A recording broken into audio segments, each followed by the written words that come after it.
what are like individually each of your 3 favorite Hanson songs?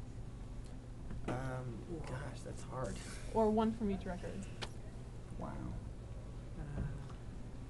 I mean, there's different songs. There's songs that you just kind of, there's the songs that you turn on, you know, when you go back to your own records and you like to hear the recording. And then there's the songs that are your favorites because maybe they're fun to play. Those aren't necessarily the same. Right. Yeah. To be honest, I always feel like my most favorite songs are like the ones I'm writing right now. I don't know. Yeah, well, that's the songs we're all in the Sure. middle of now, because it's not that you've stopped liking old songs. It's just that those are the ideas that are most fresh to you. Those are the melodies that are most current to influences and things you're doing. I don't know. I mean, I could probably pick a few here and there. I mean, you know, I think on Middle of Nowhere, some of my favorites are like "Look at You" and "Speechless." I just really like those, just because they They're just good records. are really fun. Groove-wise, yeah. Just really groovy and really, you know, I always kind of listen back to those and go, those sound great.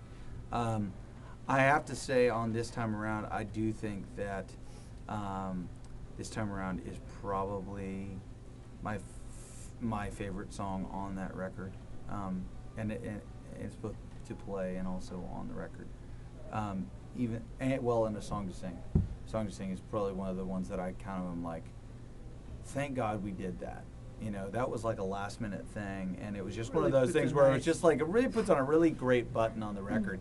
And also it was kind of one of those things that we really felt like, you know, it was such a poignant type of song, and to be able to then do it and perform it in that way. It's basically just a performance. It is, yeah. It was it just is sitting the- around like we do play it live. I mean, that's the way it was recorded. Yeah, so it wasn't like Taylor walked in and played the piano thing. It's also cool how that one goes so well into Underneath. Yeah, it's, if you listen to the records back to back, there's definitely a transition. So.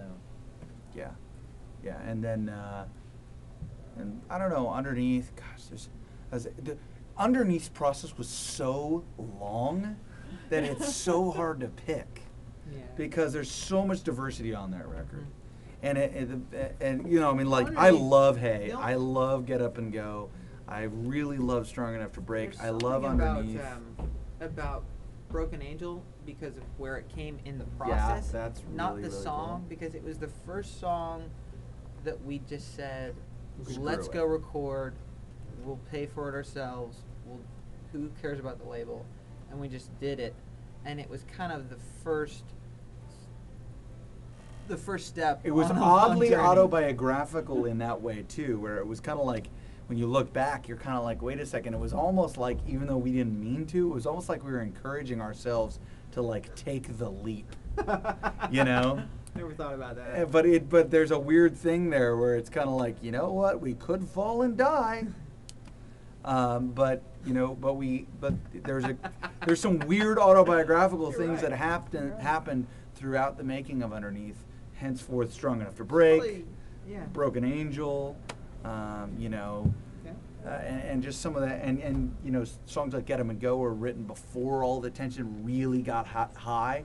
So you know, so you kind of, there's all these interesting kind of factors, and then I mean, you know, Great Divide, been there before, Watch Over Me, Fire on the Mountain. I really love Georgia. completely I past love your quota. Your Illusion. I mean, you know, there's a lot. There's new a lot of stuff off the new albums are really hard for me to pick, because there's a lot of reasons why I like them.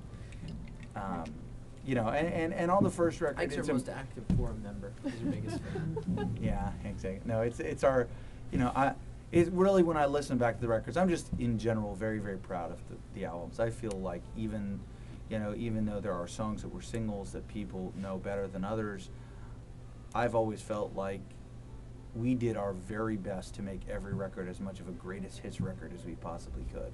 In the sense of, we felt like on almost every record that there were 5 or 6 songs that could have been singles. It was just a matter of picking.